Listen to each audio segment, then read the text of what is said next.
అని వాళ్ళ చేత ఈ దేశాల మీద దాడులు చేస్తుంటాడు. ఆ దాడుల్ని మధ్యలో మిసైల్ ద్వారా అడ్డుకుంటది అమెరికా సైన్యం. అవన్నీ ఇరాన్వే. మరి ఇంతకాలం ఇరాన్ ఎందుకు ఏం చేయలే? అది ఉంటేనే కదా ఇక్కడ బేరం వచ్చేది దీనికి. ఇరాన్ చెప్పే అతిపెద్ద షరతు ఏంటి?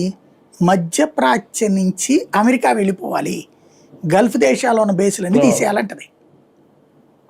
అది తీసేస్తే అమెరికా ఉనికిపోయినట్టే. ఆసియా ఖండంలో అమెరికా ఉనికిపోయినట్టే.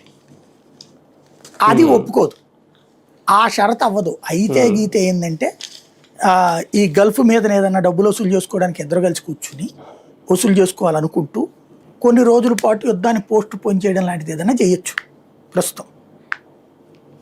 అది జరుగుతుంది. కానీ లోపల ట్రంప్ మీద తీవ్ర వ్యతిరేకత పెరుగుతుందా ప్రజల నుంచి? ఇదేముండదండి. అంటే ఇప్పుడు ట్రంప్ మళ్ళీ రేపు పొద్దున ఎలక్షన్లో పెట్టి గెలిచేది ఏం లేదు. 3 ఏళ్ళు తెచ్చింది అది. ఇంకా ఆయన గెలిచేది లేదు. నెక్స్ట్ ట్రిప్ లేదు ఇక అసలుకి. అమెరికాలో 2 సార్లు అధ్యక్షుడు ఛాన్స్. దానికోసం రాజ్యాంగ సవరణ చేయాలనుకున్నాడు కానీ ట్రంప్ 3x2 ఉండాలా, అది సాధ్యం కాదు, సావదు అతనికి. అతనికి చాలా స్టేట్స్లో వాళ్ళకి తక్కువే ఉంటుంది, రిపబ్లికన్స్కి. డెమోక్రాట్స్కే స్ట్రాంగ్ ఉంటుంది. రాజ్యాంగ సవరణ చేయలేడు కాబట్టి నెక్స్ట్ ట్రిప్ ఎట్లాగూ రాడు.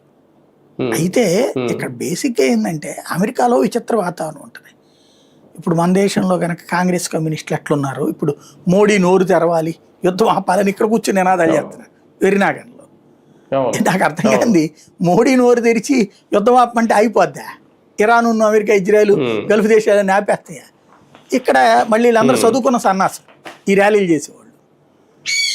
అట్లాగా అమెరికాలో చాలా మంది సన్నాసులు ఉంటారు, వామపక్ష భావజాలికి సన్నాసులు.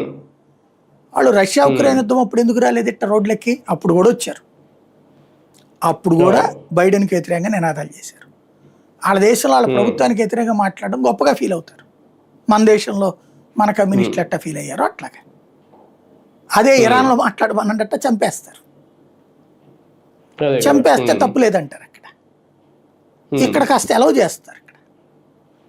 కానీ ట్రంప్ నిర్ణయం వల్లే ఇప్పుడు ప్రపంచాన్ని ఒక సంక్షోభం అంచుని నిలబెట్టాడు అని ప్రజలు బలంగా ఫీల్ అవుతున్నారు.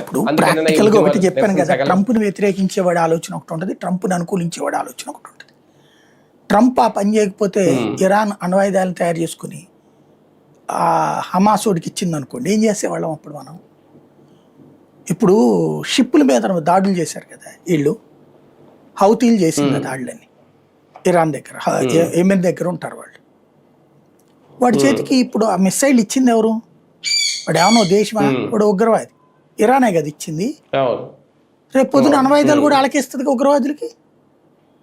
ఇప్పుడు ప్రపంచానికి సెక్యూరిటీనా? అది పెట్టి బ్లాక్మెయిల్ చేయదా? అది blackmail country Iran, terrorist country అది.